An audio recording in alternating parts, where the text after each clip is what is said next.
Hola, buenas noches, amigas y amigos, amantes de la cultura.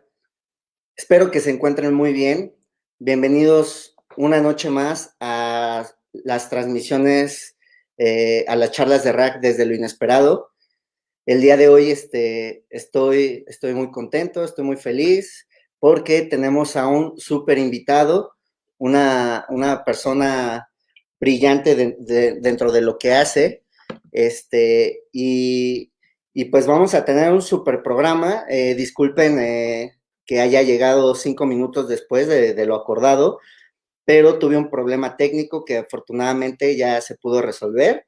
Este, Disculparán ustedes, pero pues este es un programa en vivo y pues a veces pasan estas situaciones. Y bueno, el día de hoy, quiero darles la bienvenida y agradecerles a todos ustedes que están compartiendo, que nos están dando un like, que le están dando difusión a este programa y a este tipo de transmisiones que pues de qué tratan, pues de darle difusión a los artistas independientes. Y bueno, vamos a hablar acerca de la pintura el día de hoy. Pero bueno, antes de entrar a detalle, vamos a leer un libro que se llama, un cuento, perdón, que se llama Dagoberta Jiménez, y es Dagoberta Martínez, perdón, y habla acerca de un cuento de un libro de cuentos que voy a proyectar dentro de poco. Y bueno, dice así. Dagoberta Martínez, autor Rodrigo Alcántara Jiménez. 5 de la mañana. Dagoberta se despertó con mucha dificultad. Se bajó de la cama, su pie izquierdo tocó el suelo frío y áspero. El pie derecho no sintió frío, aún tenía el calcetín puesto. Pasó al baño 2 veces. La cena no le hizo bien. Se metió a bañar. El agua tardó en calentarse. Cuando ya tenía húmedo el cabello, se percató de que su shampoo de lavanda se había acabado. ¡Mamá! El grito se prolongó en toda la casa. ¡El shampoo ya se acabó! Su mamá respondió el llamado diciéndole que se pusiera el de su hermanito, que olía a pastel de manzana. Dagoberta iba en una secundaria técnica. Su uniforme era una combinación de café claro con café oscuro. Su hermano le decía que con ese uniforme parecía cucaracha. Ándale, Dago, tómate la leche. Su mamá le sirvió el desayuno mientras se maquillaba. Trabajaba de secretaria para un licenciado de una dependencia del gobierno. Rumbo a la secundaria, Dagoberta se quedó dormida en el asiento del copiloto. Solo se despertó para escupir una bola de pelo. Ella sufría desde pequeña tricotomanía, un trastorno impulsivo que la orillaba a jalarse el cabello con las manos o con la boca. La primera clase de Dagoberta era a las 7 de la mañana. Ella era muy platicadora con su grupito de amigas, sobre todo para criticar a las populares. Dagoberta no figuraba en ningún cuadro de honor, ni tenía pretendiente alguno. Era graciosa y de buen corazón. Las primeras horas tuvieron español, luego matemáticas y antes del receso, química. Regresando del descanso, uno de sus compañeros le dijo al entrar al salón: «Órale, pinche cebollín». Era su compañero Iván, el más fastidioso del salón. 4 más del montón soltaron una risa cruel con afán de lastimarla. «Déjalos, Dago, ya sabes que son unos babosos, no les hagas caso», dijo una de sus amigas, a lo que Dagoberta respondió con un gesto de enojo hacia los que se burlaban de ella.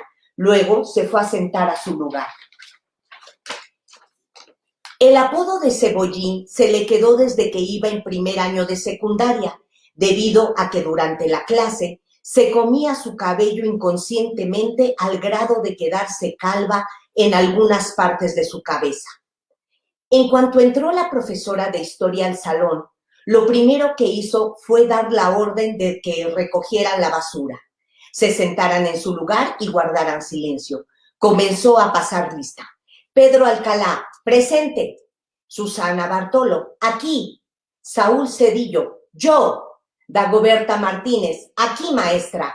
Luego se escuchó en la parte trasera del salón una voz muy grave. Cebollín. Todo el grupo reaccionó con una carcajada, excepto 2 personas, la maestra y Dagoberta. No me parece nada gracioso, dijo la maestra con gesto reprobatorio. Siguió pasando lista. Dagoberta volteó a ver a Iván con cara de repulsión. Cuando terminó la clase de historia, Dagoberta se paró de su lugar y se dirigió a donde estaba Iván jugando con un trompo de plástico. Mira, Iván, deja de molestarme, que yo no te estoy haciendo nada. Lárgate, estoy jugando, ¿qué no ves? Te voy a quitar las pocas greñas que te quedan. Iván tenía un tono de voz rasposo e hiriente. Cállate, pendejo. Dagoberta agarró el trompo de Iván y lo aventó al suelo. No manches, ahora me lo pagas, pinche pelona. Que te lo pague tu abuela, cabrón. Dagoberta salió llorando hacia el baño. Sus amigas insultaron a Iván y lo siguieron para consolarla, mientras su agresor se reía sin piedad junto a sus amigos, los cuales eran igual de perversos. Era hora de la comida. Su madre había hecho sopa de cebolla con papas. La televisión estaba prendida, situación por la cual Dagoberta aprovechó para poner una bola de cabello en una servilleta sin que su madre se diese cuenta. Déjate ya ese cabello. El vapor de la sopa empañaba los lentes de Dagoberta. ¿Cómo te fue en el trabajo, mamá? La joven cambió la plática abruptamente para evitar que la regañara. Bien, hija, estoy cansada. Hoy tuve un día muy pesado. ¿Y a ti? ¿Cómo te fue en la escuela? La mamá le soplaba la sopa mientras estaba enajenada en la televisión. Dagoberta no pudo más y explotó mientras sus ojos se cristalizaron. Hay un compañero que se llama Iván que me molesta todo el día. Hoy hasta me hizo llorar. Diario insiste en burlarse de mí. Hoy la subdirectora le dijo que si no llevaba a su mamá, se iba a ir suspendido 3 días por faltarme al respeto. Ya me pidió perdón, pero estoy segura que no lo dijo sinceramente, porque yo ya lo conozco. Es de lo peor, es una mala persona. La mamá estaba más entretenida en una noticia acerca de las vacaciones que se tomó el presidente, que no puso atención en lo que le decía a su hija. Corruptos. Mientras uno se friega todos los días para pagar impuestos, estos se van y se lo gastan en su beneficio personal. Todos son iguales. Mamá, te estaba hablando, ni me escuchaste. Dagoberta se metió un cabello a la boca. Era una respuesta nerviosa que utilizaba cuando estaba ansiosa. Estaba en una etapa de su vida donde se sentía una adolescente incomprendida y que todo el mundo estaba en su contra. Disculpa, hija, me quedé en que un niño te estaba molestando. No le hagas caso, ya te dije que los ignores. Tú eres una jovencita muy linda. Después de ese comentario conciliador, vino un grito lleno de autoridad. ¡Niña, ya déjate ese cabello! Dagoberta puso cara de frustración. Estaba teniendo un mal día. Luego continuó comiendo de su sopa.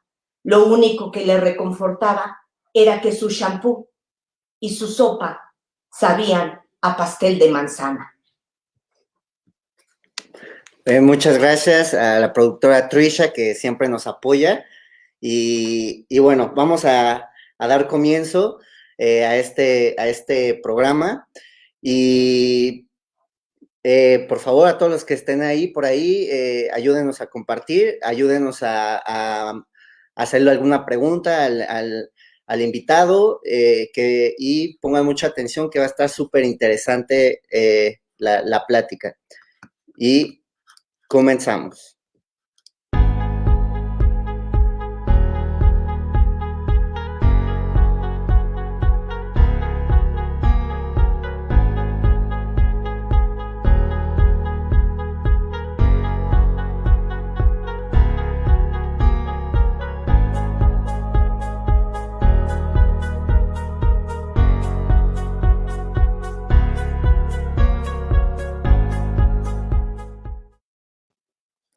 Y buenas noches, bienvenidos a todos. Muchas gracias a los que nos están sintonizando, los que nos ayudan a compartir.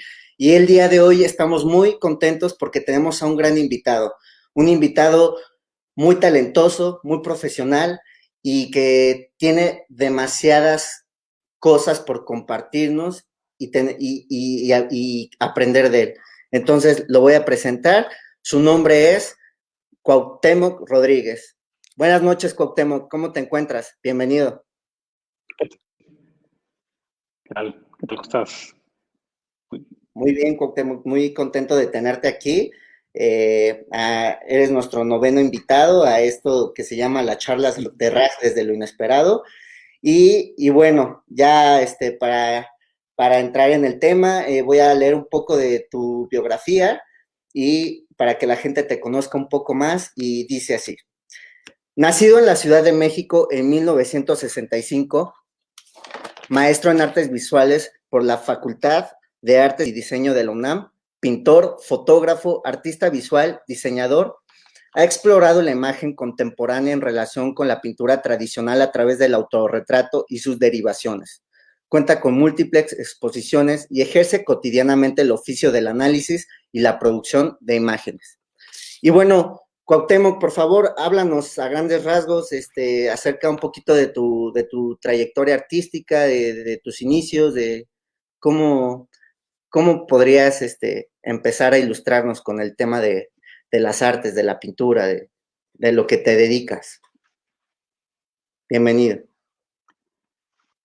Gracias. Pues la historia puede ser muy corta o tan larga como querramos, pero te diré que para mí derivar hacia la imagen ha sido como un camino un poco tortuoso en el sentido de que he tenido como muchas desviaciones. Inicié mi formación en las áreas del diseño, básicamente en la comunicación, porque para mí las imágenes tienen esta capacidad de conectarte o comunicarte algo. Para mí me interesan las imágenes que dicen cosas o que refieren a un texto o que hacen explícita la necesidad de hablar de ellas. Entonces, para mí la relación entre la imagen y el texto, como una especie de comunicación, como una especie de habla, ha sido muy importante. Por eso empecé primero con la imagen en su contexto textual, el libro. Para mí el libro es sobre todo una relación entre imágenes y texto. Podría decir que el primer libro que leí fue un cómic, es decir, que mi tradición de imagen o pictórica viene de esta relación del texto con la imagen, como una especie de complemento. Y por otro lado, del libro de arte, de esta percepción de la obra en relación también a una especie de narrativa. Por eso empecé por el diseño editorial y por el diseño, porque suponía que ahí estaba la clave. Y porque en ese momento, cuando yo era muy joven, consideraba que como ya todo el arte pictórico estaba en los libros, había como una especie de acabamiento o agotamiento de la pintura como tal. Y no fue hasta que entré a la universidad, a la Escuela de Artes, y que estuve en contacto ya más directo con lo que es la gestación o la producción de la imagen pictórica, que empecé a considerar que tal vez no tenía yo toda la razón. Estuve explorando otros formatos de imagen y sobre todo los formatos de imagen que tienen que ver con las tecnologías contemporáneas, es decir, con las tecnologías del siglo XX y XXI, la fotografía y el video sobre todo, ¿no? Es decir, ¿qué pasa cuando la imagen es más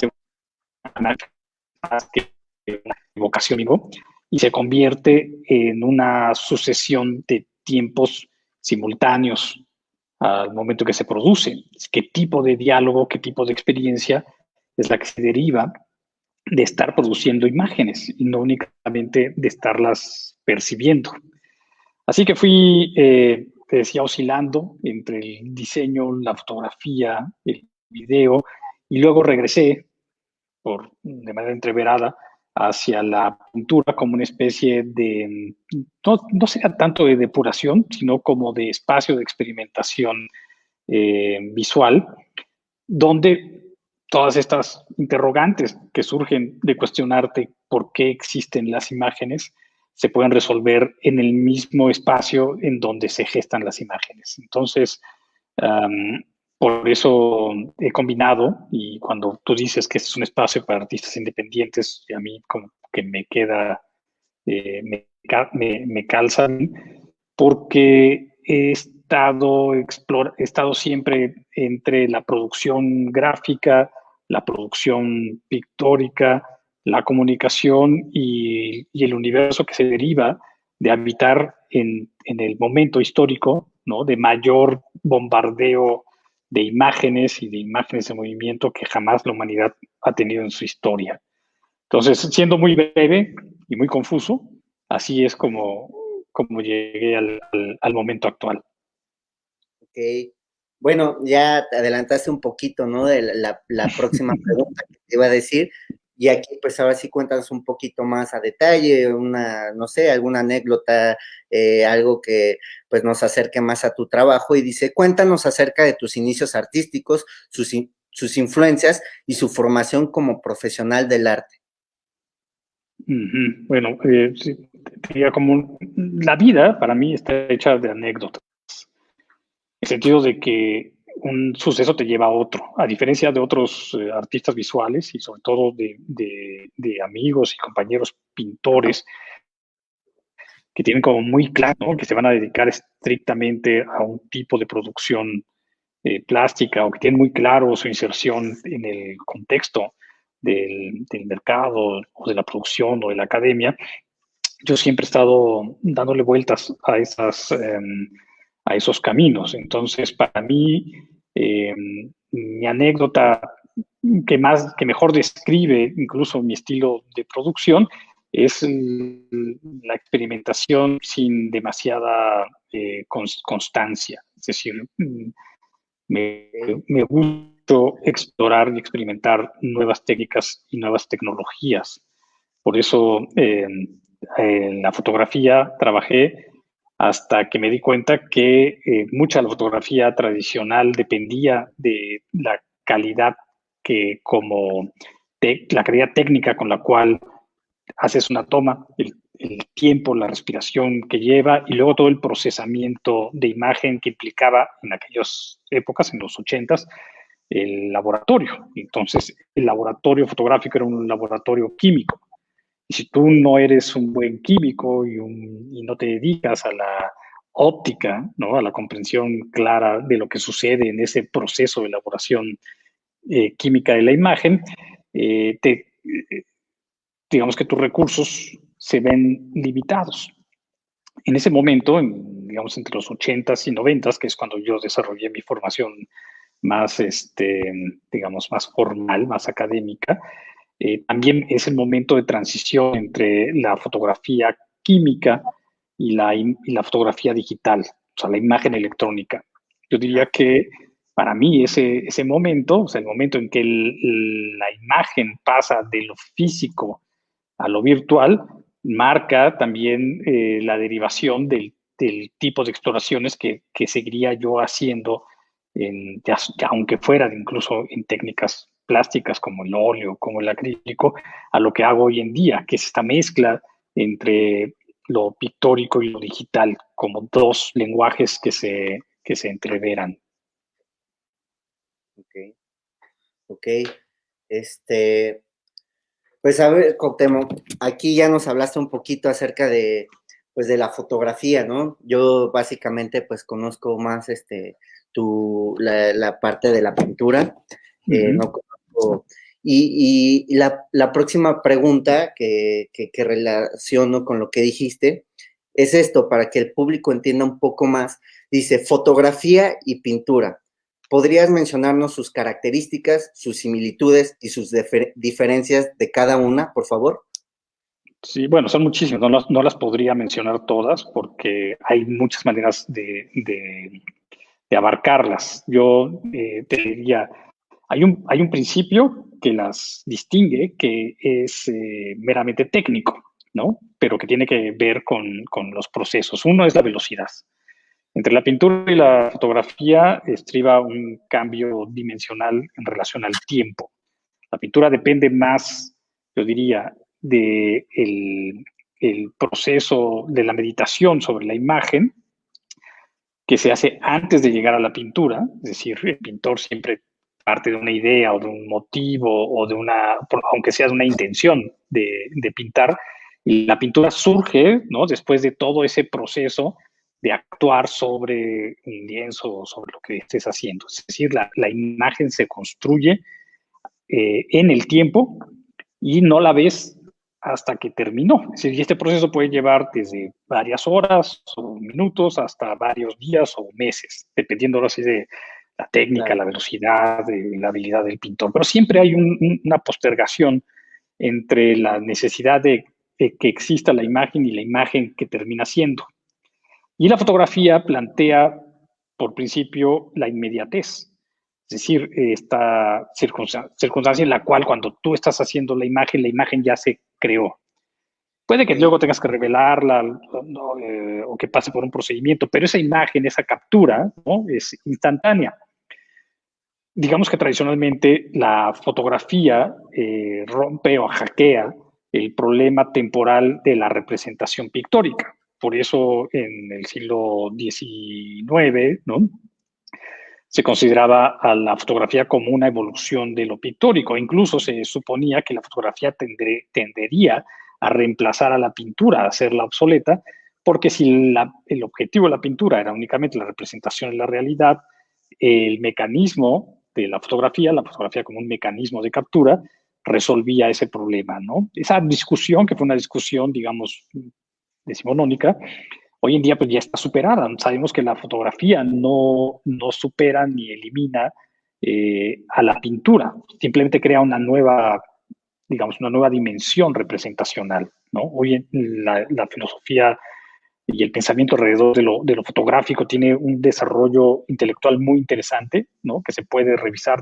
como te digo, desde el siglo XIX, desde el concepto de modernidad hasta nuestros días, donde seguimos, se sigue pensando cuál es el estatuto ontológico de lo fotográfico en relación a lo pictórico. Entonces hay muchas dimensiones. Desde el punto de vista práctico, desde el punto de vista de uno como artista o yo como artista, ambas son recursos técnicos en los cuales existe un universo particular que se llama el universo de la imagen. Entonces, para mí, la principal diferencia entre lo fotográfico y lo pictórico, por un lado, es técnico, pero por otro lado tiene que ver con el carácter de la imagen contemporánea. Hoy en día es, creo yo, imposible pensar la pintura sin la relación con la imagen reproducida, es decir, con la fotografía. Incluso las pinturas contemporáneas, el óleo, el acrílico, cualquier técnica tradicional o no tradicional pictórica, cuando la percibimos, cuando llega a ti como espectador o cualquiera de nosotros, generalmente es porque ya pasó por un filtro fotográfico y en este caso de imagen digital. Hoy mucha de la pintura que podemos ver a través de redes y que nos enteramos que existe, realmente la estamos viendo a través de la fotografía. Este es un problema que, por ejemplo, ya en el siglo XX, Walter Benjamin ya había procesado con un cierto carácter de desilusión, ¿no? Él lo llamaba la pérdida del carácter aurático de la obra de arte, porque una vez que se fotografiaba, una vez que se reproducía, una vez que podías tú imprimirla en un libro, esa obra, esa originalidad, esa unicidad de la obra desaparecía para convertirse en una reproducción. Así en 1940, más o menos, que escribe Benjamin este artículo. Ya representaba para él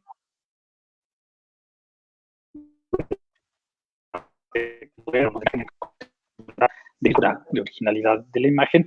Imagínate hoy que prácticamente toda nuestra experiencia de la realidad está mediada por la tecnología, ¿no? Por una, digamos, derivación de la fotografía, que es la imagen digital.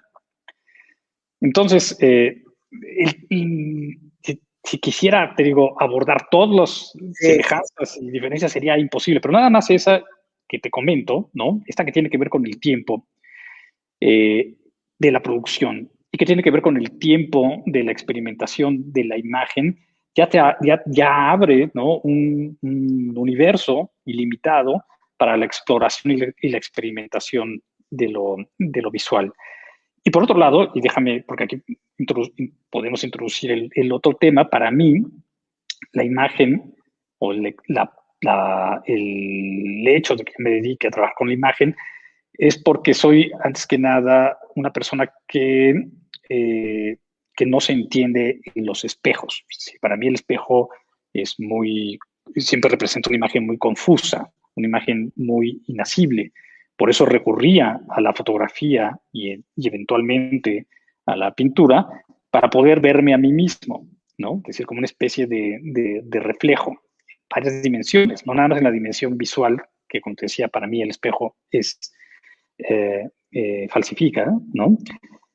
Sino para tratar de encontrar un sentido, ¿no? De la imagen que comunique algo, que me comunique a mí algo acerca de mí mismo, es decir, como una especie de eco. Por eso, como comentábamos en la transmisión, el autorretrato es tan importante, porque la imagen y la fotografía permite, sobre todo, hacer este efecto de captura, de autocaptura, de perseguirte y capturarte. Tú te vuelves, en cierta forma, como sujeto de la imagen, una especie de presa al que el recurso técnico, sea el de la pintura tradicional o sea la imagen mecánica, tiene que capturar, tiene en cierta forma que representar o capturar su esencia o algo de él que sea verdadero y que pueda ser puesto en un objeto que habla, en este caso en un soporte parlante. Ok, justo, bueno, de este tema que me gustaría que es hace unos días vi una charla, una entrevista, una participación que tuviste en internet en un programa que se llama Conectados. Mencionaste que para ti es importante el tema del retrato, que ya lo mencionaste ahorita, y enfatizaste sobre 5 mitos acerca de la falsedad del autorretrato. ¿Nos podrías ilustrar sobre este tema? Y parte de eso era de que mencionabas lo del espejo, ¿no? Que que el espejo no es un objeto, sino es como el sujeto. No sé si lo entendí bien. ¿Podrías mencionarnos un poco sobre estos mitos que mencionaste en esta charla? Sí, yo me refería al carácter mítico de la imagen, ¿no? Y en el sentido más, vamos a llamarlo así, clásico del concepto de las mitologías. Es decir, la mitología siempre trata de ser según entiendo yo, busca la verdad a través de una alegoría, a través de una imagen simbólica que nos permita entender una realidad que es tan compleja que no puede decirse, digamos, de manera simple. El mito plantea siempre una historia, cuenta una historia, crea un personaje, crea una alteridad, un universo verbal, un universo literario, en el cual nos hacemos referencia de las cosas tal como son y no como las vemos.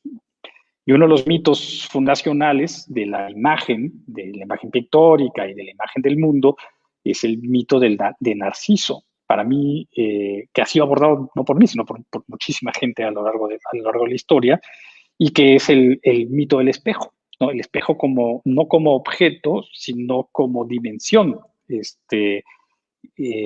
como digamos, dimensión virtual de lo real, como una representación del mundo, pero que es una representación peligrosa, ¿no? El peligro del espejo, y sobre todo el espejo de agua, del espejo de Narciso, es que a pesar de que simula la profundidad y simula la realidad, ¿no? que representa, si te sumerges en ese espejo,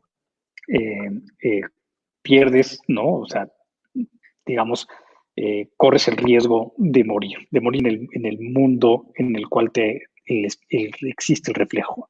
Si rompes el límite del espejo, si rompes el límite del reflejo, si quieres realmente saber qué hay detrás del espejo, el riesgo que corres es la muerte.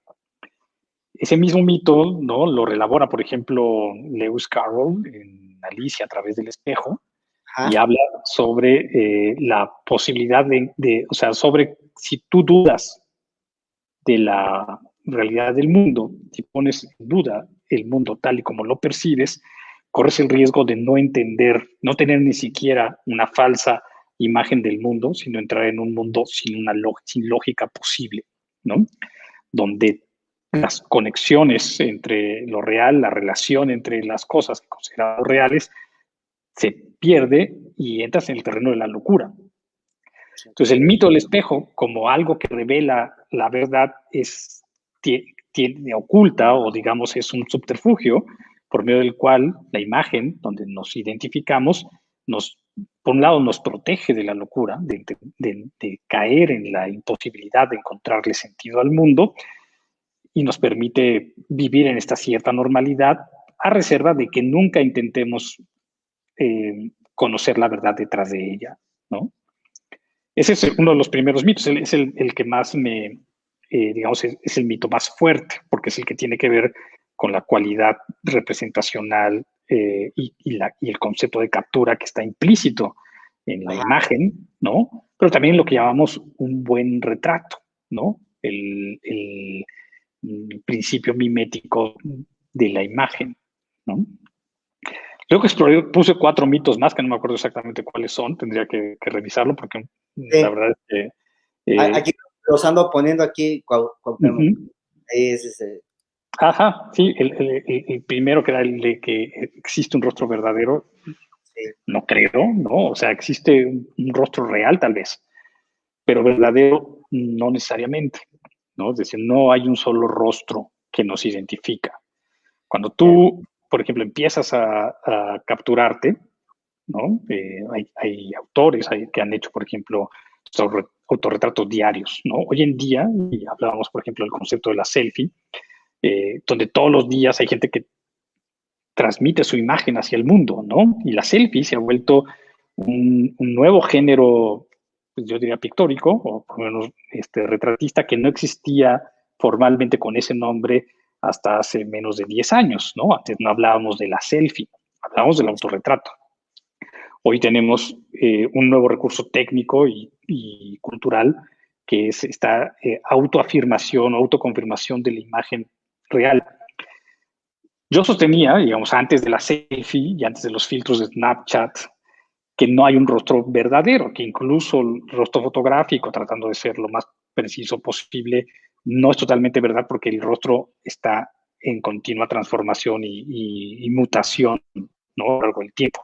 Ni siquiera la muerte preserva el rostro, ¿no? Se sigue descomponiendo hasta que desaparece. Nadie conserva su rostro infantil, va emigrando a lo largo de tu vida hasta que no eres capaz de reconocerte en él, ¿no? Pero además ahora con el fenómeno selfie, no existe ya ni siquiera el concepto de realidad del rostro, deja tú de verdad, porque le meten un filtro que hace que desaparezca la edad, otro filtro que deforma las facciones, otro filtro ¿no? que te hace ser de otro género, incluso de otra especie. Y por encima de toda esa mutabilidad de la imagen, lo único que persiste y que está atrás de ese espejo de la imagen propia como juego, que al final de cuentas eso es la selfie, está el reconocimiento digital facial de tu identidad. Es decir, lo único que conoce tu identidad es la máquina, y tu identidad se te escapa a ti mismo porque caes en el juego de las múltiples representaciones, ¿no? Sí. Sí, es justo, ¿no? Lo que le iba a preguntar, digo, ya lo mencionó, de esto, ¿no? ¿Qué opinaba sobre la selfie? Ya nos mencionaste un poquito de ello, y es lo que comentabas en una de tus participaciones, que ¿por qué consideras que la selfie es una simulación de lo real en tiempo real y qué papel juegan los filtros hoy en día? Ya nada más podrías como reafirmar esta explicación que nos estaba dando. Por favor, Cuauhtémoc. ¿Podrías ya concretar esta idea?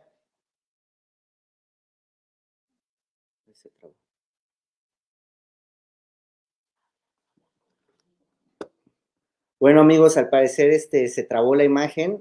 Ahorita voy a ver si Cuauhtémoc nos escucha. No. Tuvimos un problema, amigos. Ahorita Cuauhtémoc pasó algo con su conexión. Vamos a tratar de volver a conectarnos. Y bueno, en lo que se conecta, ya se conectó. En lo que se conecta, amigos, vamos a leer los comentarios. Muchas gracias a todos los que están conectando. Hola, Cuauhtémoc, perdiste la conexión, se perdió la conexión, no sé qué sucedió. Y es justo, ¿no? Yo creo que esto de lo que vivimos ahorita, de que se desconectó esto, pues es parte de, ¿no? De la realidad, de la tecnología que está superando, pues, a la realidad, ¿no? Nos está, dependemos ya mucho de ella, ¿no? Que incluso, por ejemplo, la selfie, los filtros, están distorsionando lo que es tal vez una persona, Sí, ¿no? no sé, no sé si se está transmitiendo, pero efectivamente Sí. la inestabilidad.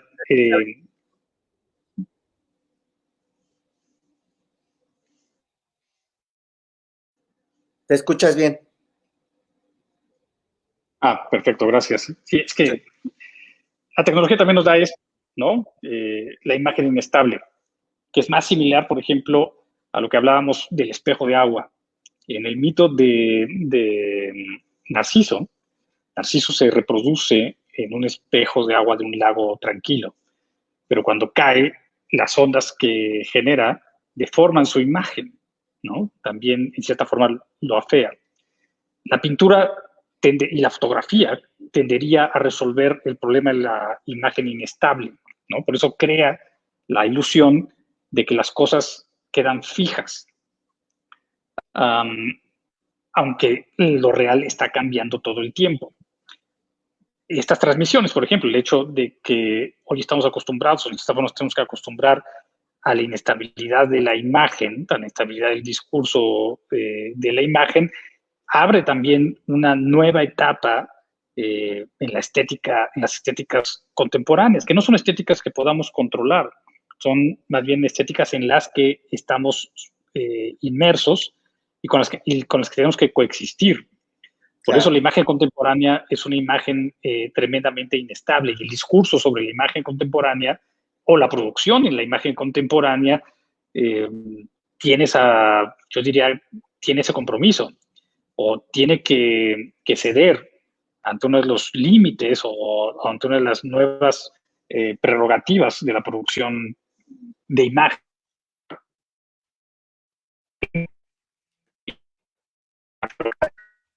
Vivir en un, ¿no?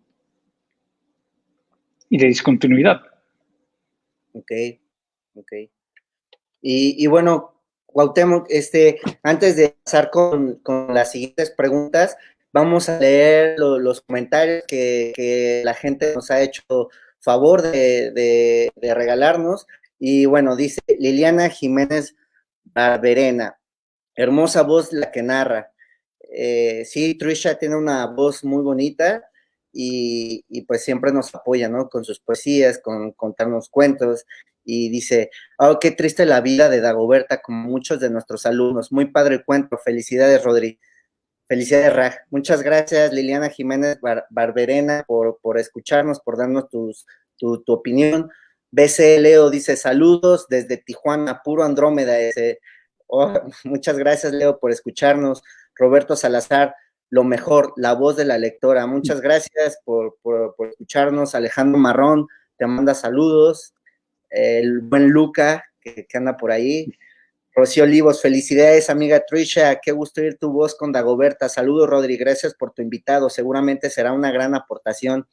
Afirmativo, Rosy, es una gran aportación, un invitado que pues yo en lo personal le he aprendido pues varias cosas, bastantes cosas que desconocía y que pues cada que lo escucho aprendo algo más. Y bueno, muchas gracias a ti, Rocío, Rosy, por escucharnos. Es un honor tenerte aquí con nosotros. Imelda Jiménez, saludos a Rodrigo e invitado. Saludos, Imelda, muchas gracias por escucharnos. Alejandro Marrón, maestrazo Cuauhtémoc. Dice Brian Gaviota, ¿qué ve Cuauhtémoc cuando se mira al espejo? Yo veo como la verdad es que veo una duda, ¿no? O sea, permanentemente una cuestión que tiene el espejo es que es fascinante, ¿no? O sea, y el concepto de fascinación es muy interesante. No es necesariamente que lo que te fascina te intriga.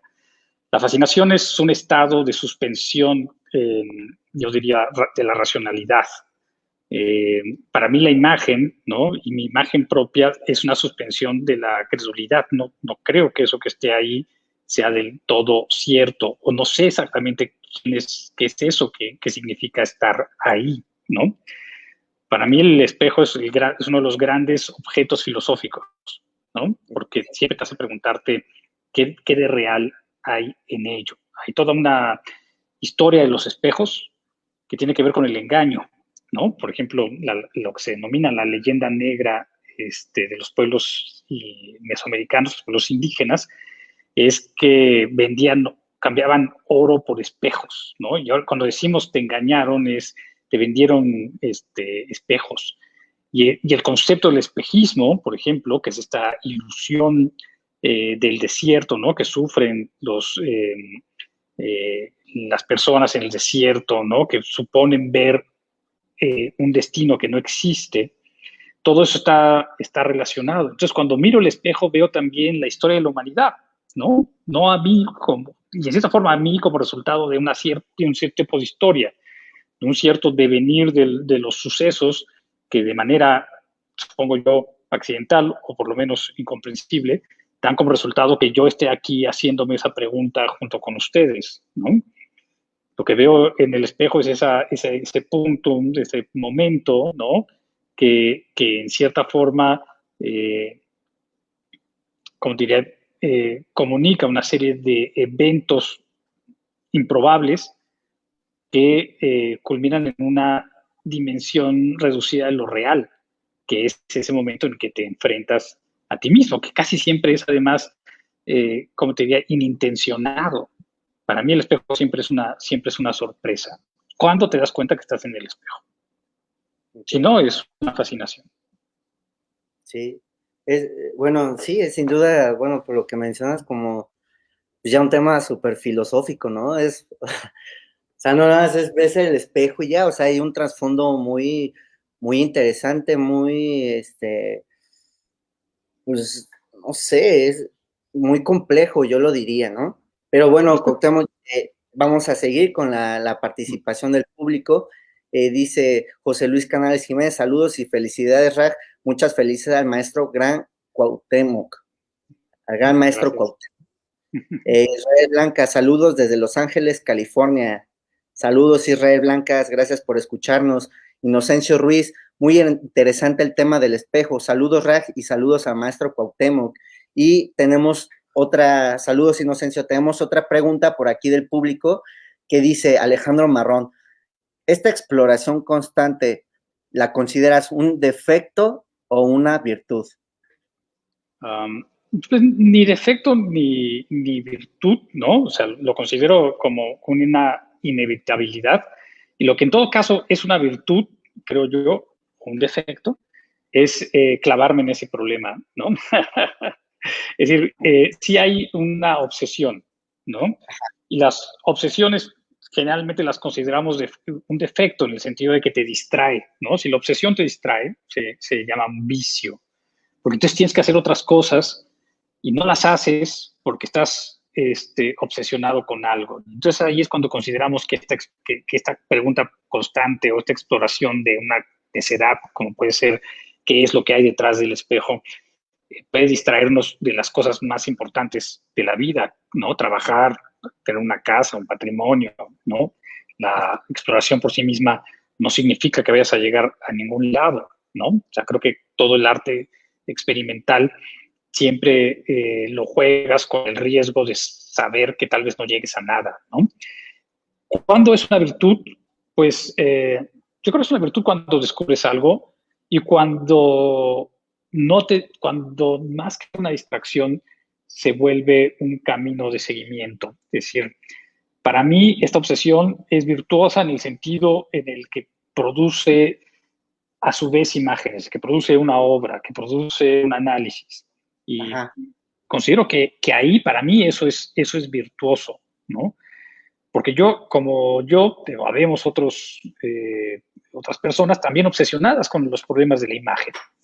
Es algo que deriva además en este tipo de discusiones, en las discusiones sobre la cultura, sobre el por qué hacer o no hacer relatos sobre la realidad, por qué tratar o no el problema de la representación, la presencia, la fascinación, el engaño, ¿no? Puede convertirse en una virtud, creo, en la medida en la que no abandona.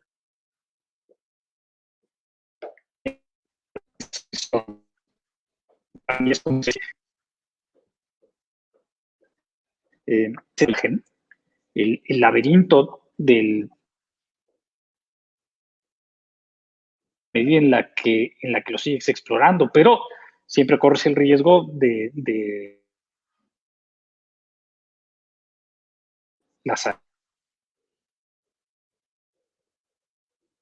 salida, sino que buscamos.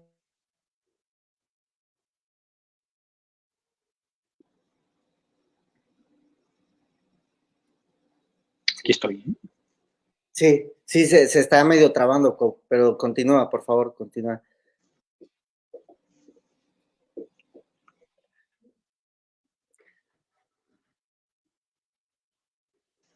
Sí, se está trabando, no sé, ahí, ¿me escuchas ya? Sí, yo te escucho perfecto.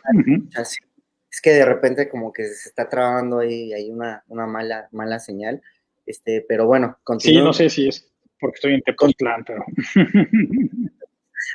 No te preocupes, es parte de los problemas que se dan en vivo, ¿no? A la Sí. gente que nos está escuchando, pues espero que sean comprensibles de que pues es parte de comprensivos del show. Y bueno. Ustedes se metieron en esto.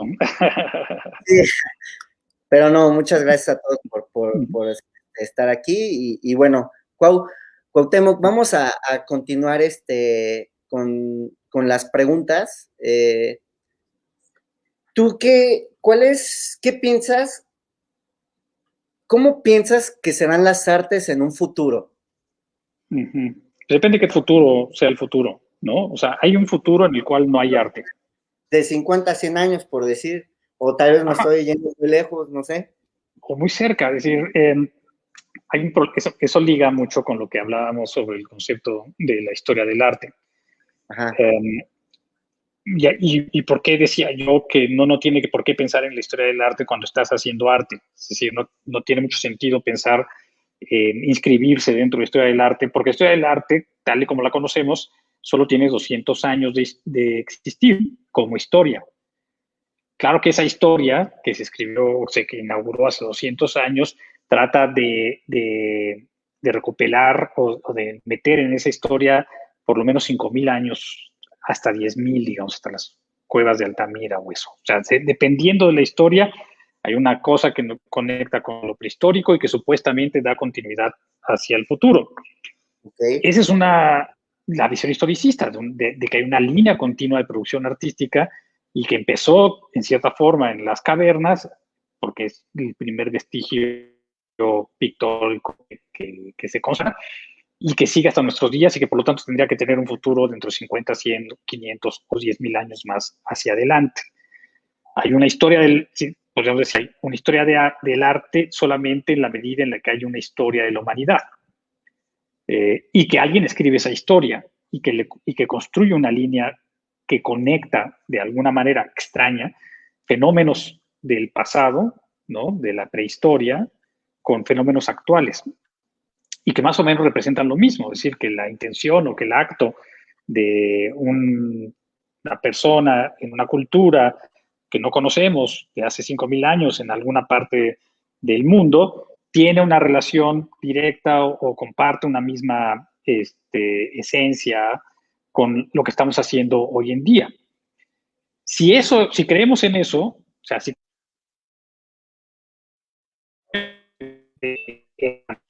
humanos habrá el arte del futuro será el arte de los seres humanos del futuro. Pero existe otra dimensión en la cual la historia del arte, que empieza en el siglo XIX y que conocemos hasta hoy en día, deja de existir. De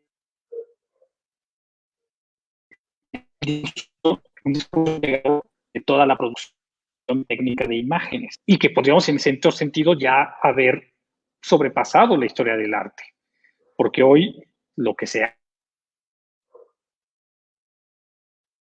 veces no es la continuidad de ese discurso histórico, sino que incluso trata la linealidad de ese discurso. Y podríamos estar haciendo históricas. Entonces, me imagino varios futuros para el arte. Ajá. Y en cierta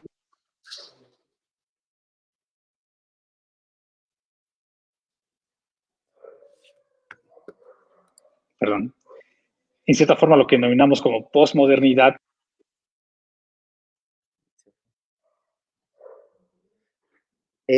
Otra vez tuvimos un problema con el invitado, al parecer se encuentra en Tepoztlán y pues hay una muy mala recepción. Ya otra vez aquí está. Aquí estoy, Wow, perdón, no sé hasta dónde llegué. Te nos fuiste otra vez. Sí, se anda cortando la transmisión. Y bueno, Cuau, quiero hacerte ya una de las últimas preguntas para conocer ya un poquito más tu trabajo. Esto es más acerca de ti. Cuéntanos, ay, no, perdón. Dice, ¿cuáles son los temas que caracterizan su obra y en dónde encuentran la inspiración para plasmar su arte? Ajá. A ver, la temática y sobre todo la temática digamos que ha sido la constante o el motivo constante ha sido el cuerpo, es decir, la representación del cuerpo como vestigio de presencia de la persona, ¿no? No el rostro en particular, porque a pesar de que el autorretrato es una constante, lo que me interesa retratar no es tanto el rostro, no tiene que ver con la rostricidad, sino que tiene que ver con la sensación de ser en el sentido del cuerpo. Y el cuerpo como forma como habla, ¿no? Como una especie de el cuerpo expresivo. Yo diría que mucho de mi obra y sobre todo la pictórica o la que implica un gesto gráfico se caracteriza por un cierto carácter expresivo y hasta diría yo expresionista, no rehuyo el término y sé que en ese sentido está muy ligado también a lo que hablábamos, a un cierto estilo histórico, ¿no? La expresión como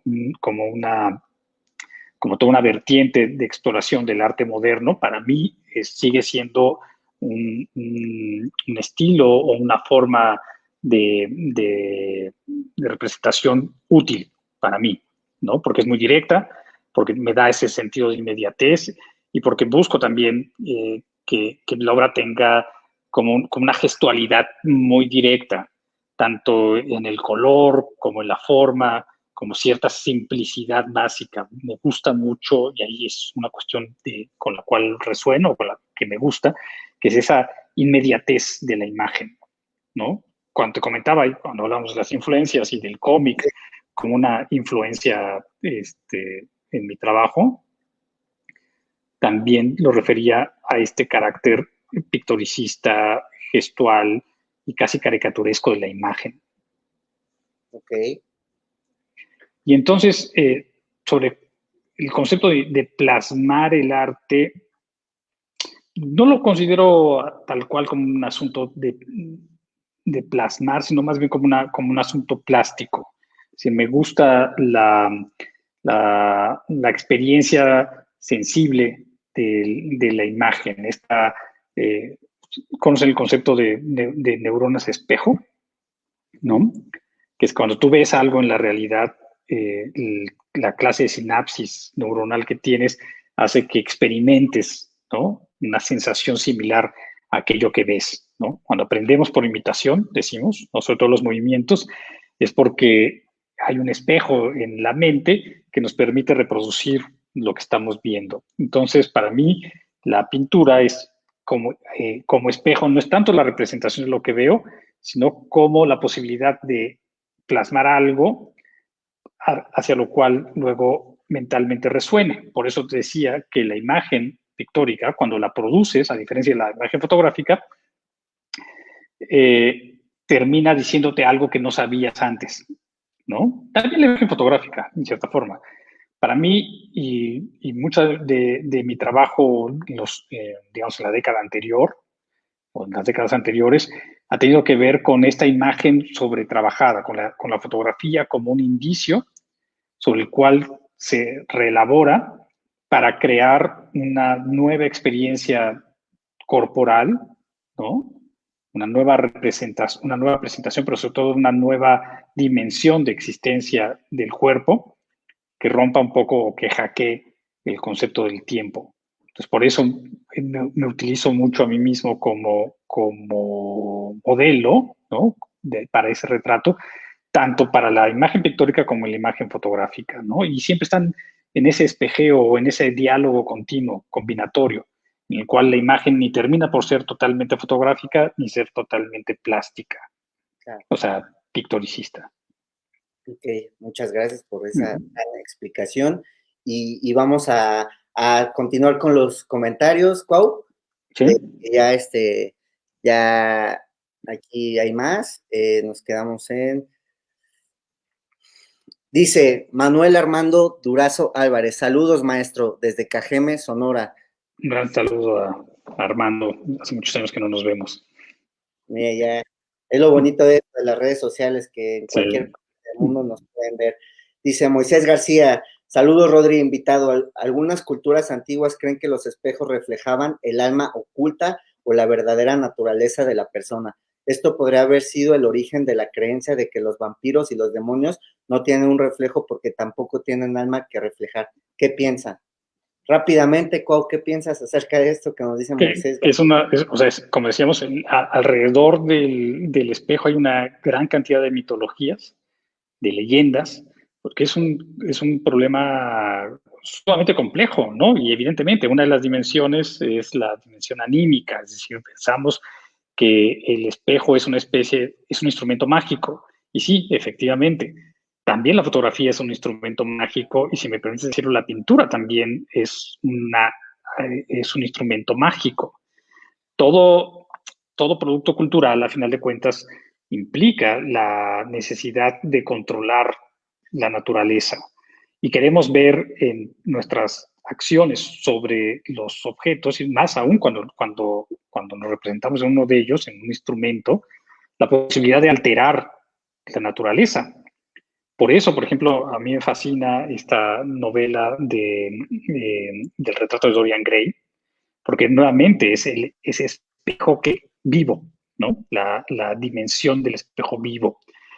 Entonces, claro que la mitología alrededor del vampiro y el espejo es fascinante, nuevamente, ¿no?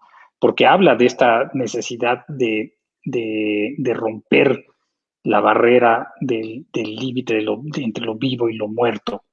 Entonces, creemos, y creo que el problema del vampiro, como el problema del zombie, ¿no? Que no tiene tampoco una imagen propia, ¿no? El zombie siempre es el descarnado, el Chipetotec. Plantea esta necesidad de quién soy yo cuando no me represento, ¿no? En las culturas mesoamericanas, en particular México, también tenemos el mito del espejo enterrado, ¿no? Del cual habla Carlos Fuentes, sobre esta posibilidad de desenterrar o de enterrar el mal o enterrar los mundos paralelos. El espejo es un tema fascinante.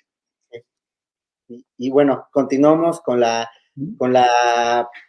los comentarios, la participación del público. ¿Qué consejo le darías, José Luis Canales Jiménez, qué consejo le darías a los jóvenes para que se atrevan a mirarse frente al espejo?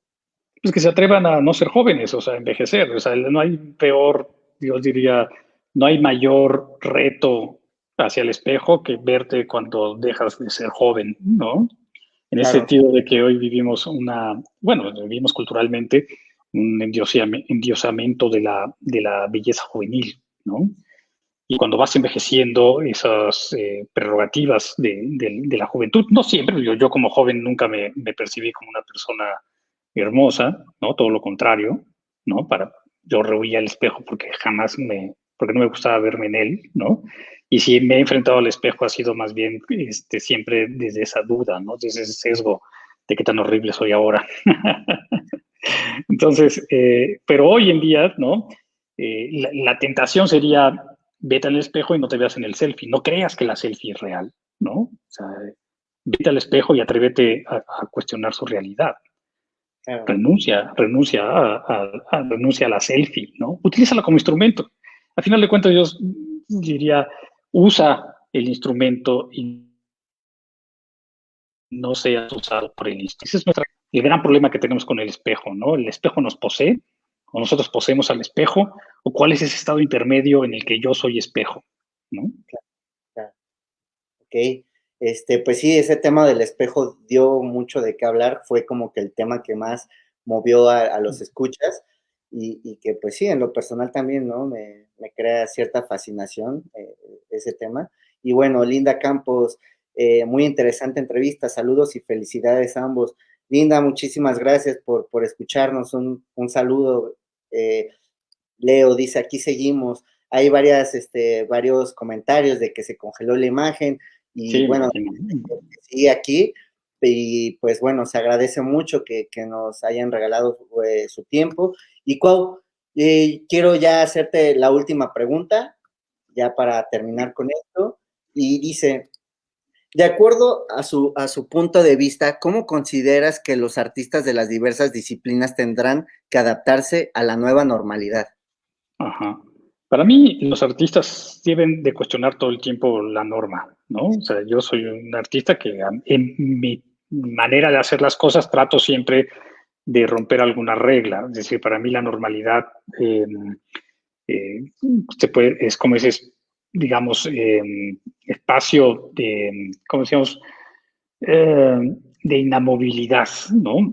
Para mí la normalidad siempre tiene un carácter acrítico y creo que los artistas deben ser críticos con las normas culturales, no reproducir la norma, sino más bien cuestionarse por qué las cosas son así y cómo las podemos cambiar.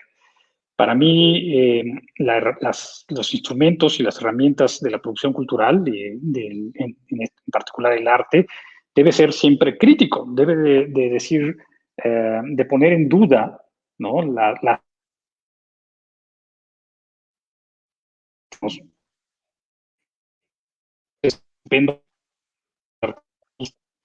Se den cuenta de las cosas que no funcionan, ¿no? Y que sigamos trabajando en la construcción, no de nuevas normalidades, sino de nuevas anormalidades, ¿no? O sea, para mí,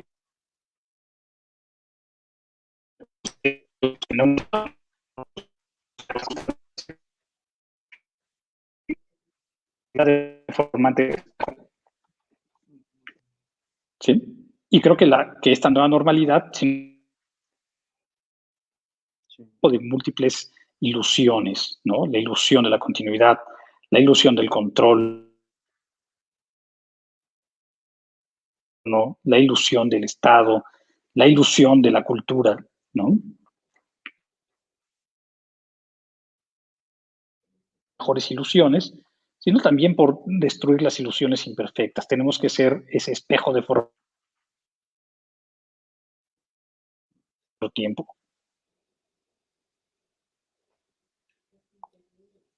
Bueno, ¿me escuchas, Cuauhtémoc? Bueno. Se está trabando otra vez. Perdón. Sí, se está trabando. Perdón. No, no te preocupes, te digo, es parte de, pues, de los problemas técnicos que, pues, se ha tenido a lo largo de este proyecto. A veces es el audio, a veces es la transmisión de internet, que, pues, desafortunadamente, pues, no podemos pues, va más allá de nuestro alcance, ¿no? A veces, pues, uno quisiera que todo fuera perfecto, pero, pues, en sí la vida es imperfecta. ¿No crees, Clau? Busca una perfección. Así es. Y bueno, pues, Cuauhtémoc, llegamos al final de esta entrevista, de esta magnífica charla que en lo personal se me hizo muy, muy valiosa. Hoy aprendí muchas cosas. Yo espero que los escuchas también. Y pues les agradezco, ¿no? Que hayan estado aquí con nosotros. Ahí, no sé si me escuches, Cuauhtémoc. Sí, te escucho. Y bueno, pues despedirnos, te agradezco mucho que hayas estado con nosotros.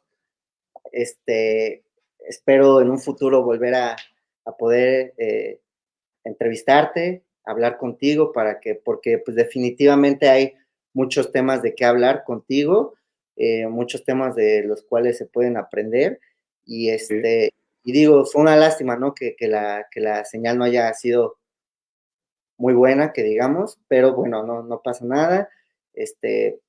Continuamos con esto y a toda la gente que nos está escuchando les agradezco que hayan tomado, nos hayan regalado de su tiempo, que nos hayan escuchado, que hayan aprendido y pues los quiero invitar también ahí a adquirir el libro de Andrómeda. Con su compra pues apoyan a estas transmisiones, que esto continúe, que pues esto siga en pie. Y pues recuerden que las charlas de RAC desde lo inesperado, pues es un proyecto para darle difusión a los artistas independientes y conocer un poco más de los artistas mexicanos que hoy en día pues están activos, están dándole con todo, no dejan de hacer arte, de crear arte, de aportar a la sociedad. Y Cuauhtémoc, muchísimas gracias por acompañarnos. ¿Algo que decir?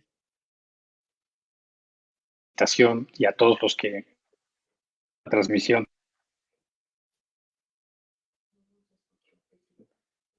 Perfecto. No se escuchó, Cuau, no sé si lo podrías repetir. Se volvió Nada, otra vez. muchas gracias a ti también, ¿no? Es un placer estar contigo. El tema es infinito. Otro día, ahora sí que hablamos de mi obra, pero me encanta hablar de mis obsesiones. Y muchas gracias a todos los que se conectaron. Lamento mucho la mala calidad de repente de la transmisión. Ojalá y me invites nuevamente.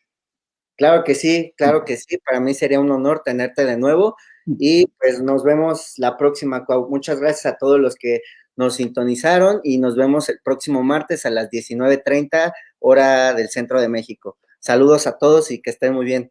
Gracias, Cuauhtémoc. Hasta luego. Hasta luego.